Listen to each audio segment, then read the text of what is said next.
Нека да не должиме многу, бидејќи министерот секако има обврски во текот на денот. Веќе го имаме на телефонска линија. Добро утро, господин Димитров. Вие пред една недела... Добро утро и поздрав до вашите гледачи.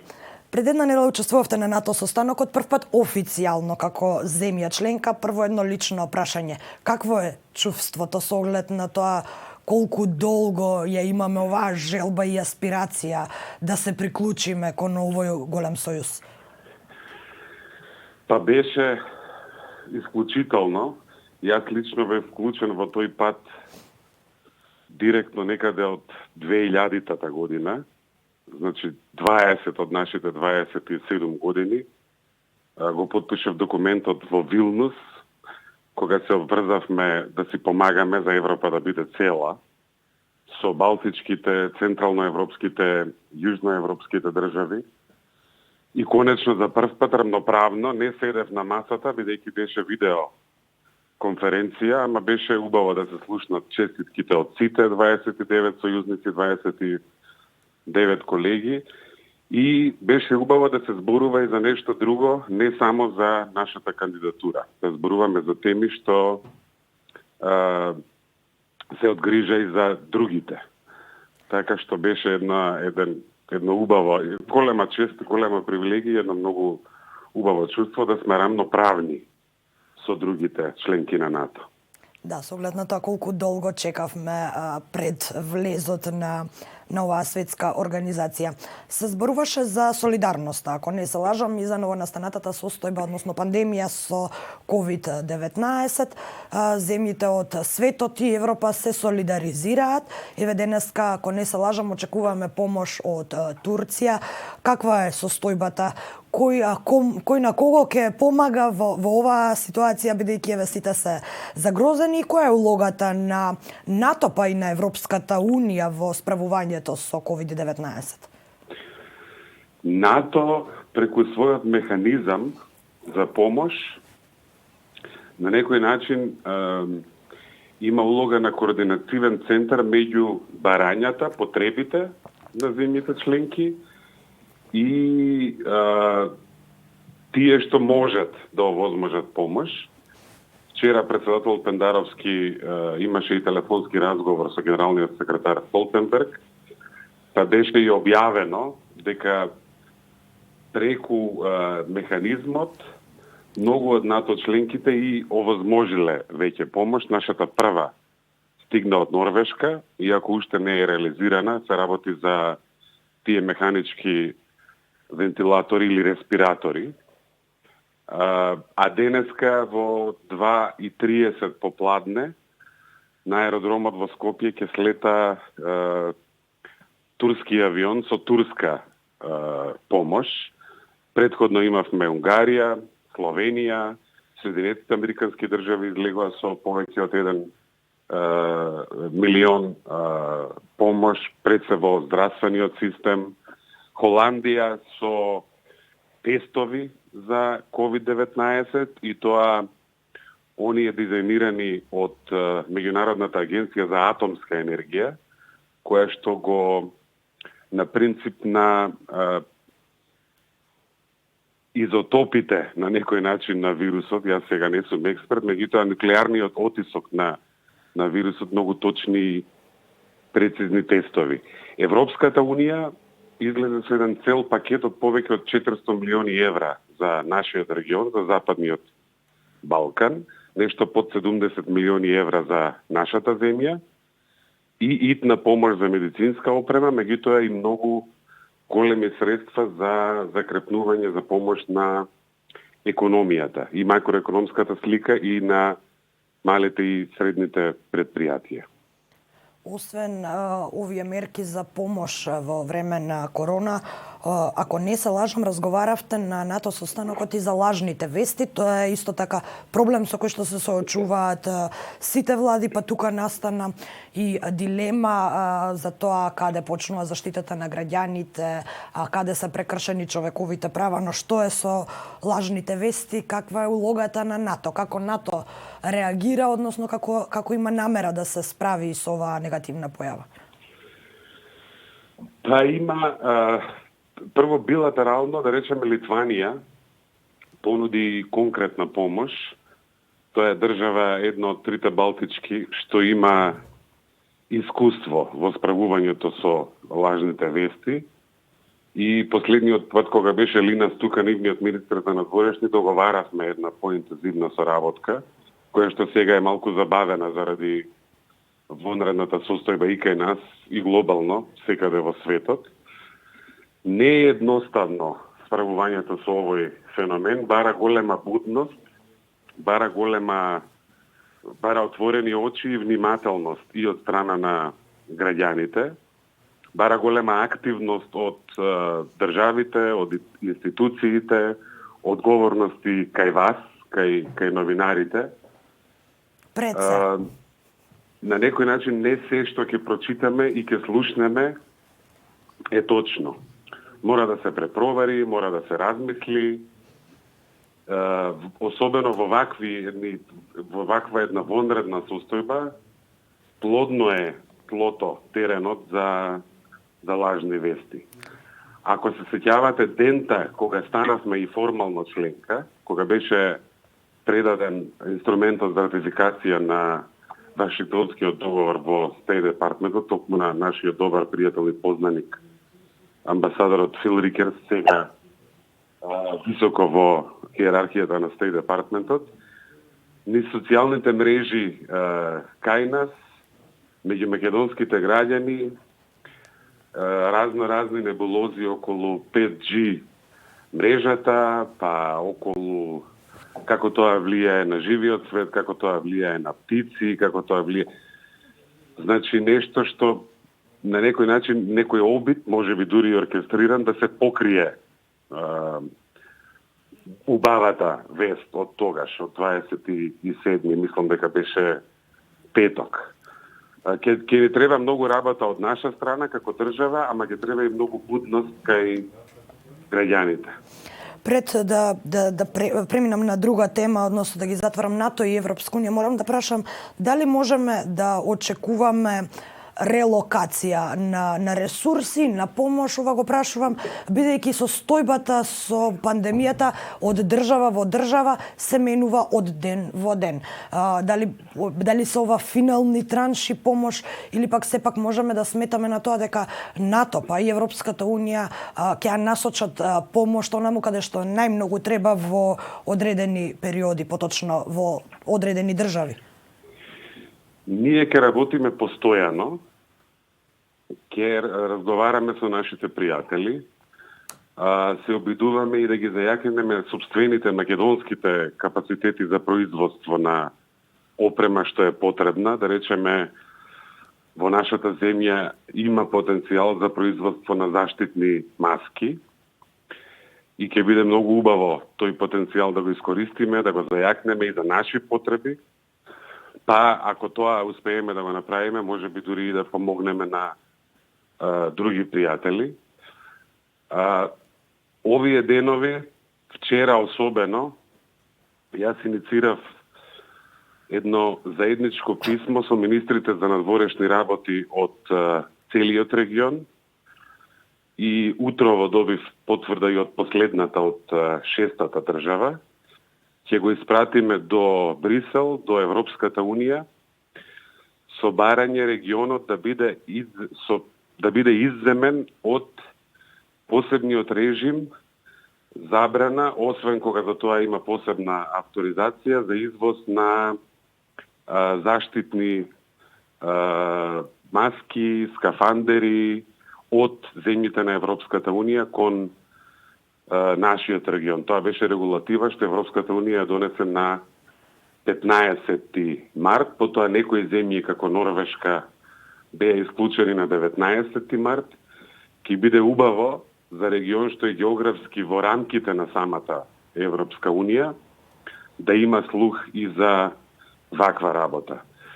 Никој не знае точно колку ќе трае ова време, не време со пандемијата, и мислам дека со тек на време и ќе се зголемува и солидарноста, бидејќи овој вирус не може да се порази во една држава, а заразата да се шири во соседната држава. И затоа ќе мораме и како регион, и како континент, и како човештво во целиот свет, да си помагаме меѓусебно, ако сакаме да се справиме и да ставиме точка на ова исклучително вонредна состојба, веројатно најголема од 45-та минатиот век, од Втората светска војна. Так, мора да ве прашам каква е состојбата со македонските граѓани во странство. Вие имавте рок, поточно Министерството имаше рок за пријавување и веќе се реализирани неколку хуманитарни летови. Тој рок е затворен, меѓутоа дали се уште пристигнуваат барања до Министерството? Ние заклучно со вчера правевме еден пресек. Имаме вратено, односно помогнато да се вратат, што со чартер летови, што со хуманитарни конвои, што со индивидуални јавувања и обезбедување на транзит, посебно од Соединетите Американски држави и Австралија, преку аеродромите во Атина и во Солун, што посебно го договарав со министрите Тендијас и Захариева и изрази си јавна благодарна за тоа. Скупно имаме вратено 2479 македонски граѓани. За петок подготвуваме нов чартер лет, што ќе обезбеди враќање дома на нашите на македонските граѓани во Франција и во Белгија. А со чартер хуманитарен лет на Бугарија, истиот ден во петок ќе вратиме 35 наши граѓани од Абу Даби до Софија, па после тоа ќе обезбедиме, ќе помогнеме за превоз по копно до граничниот премин Деве Бајер. Темпото на оваа операција мораме да го на некој начин да биде соразмерно со капацитетот на државниот карантин како мерка превентивна што постои за да се заштити здравјето на населението дома.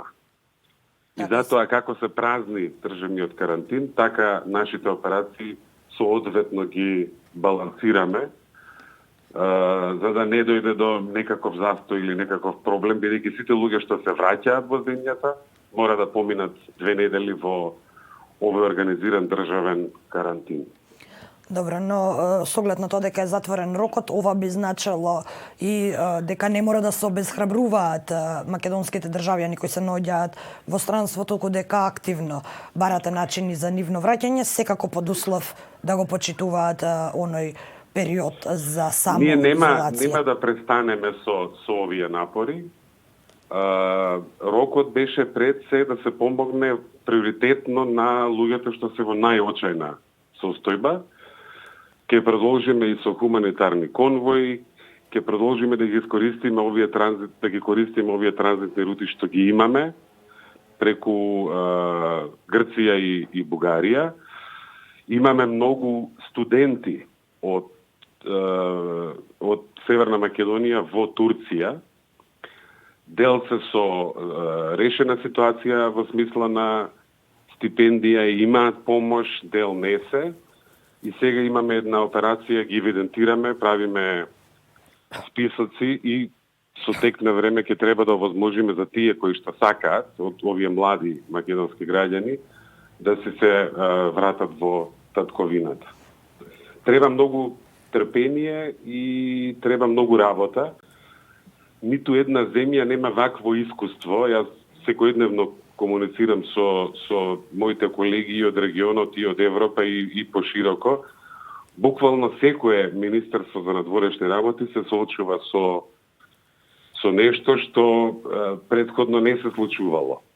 Се организираат авиони, се прават списоци, си помагаме. Со Министерот за надворешни работи Сијарто на Унгарија, кога беше тука, меѓу другото договоривме и соработка во оваа смисла. Да ги размениме списоците, да видиме каде има македонски, каде има унгарски граѓани и дали можеме да си помогнеме заедно. Да го рационализираме на некој начин и напорот и трошокот. Таму каде што одат наши чартери, да вратиме и нивни граѓани, таму каде што одат нивни чартери, да вратиме и наши граѓани. Така, господин Димитров, разговаравме за состанокот на кој што присуствувавте на НАТО состанокот, за помошта и за македонските граѓани, но би сакала да искористам оваа прилика додека се слушаме да споделам уште една информација.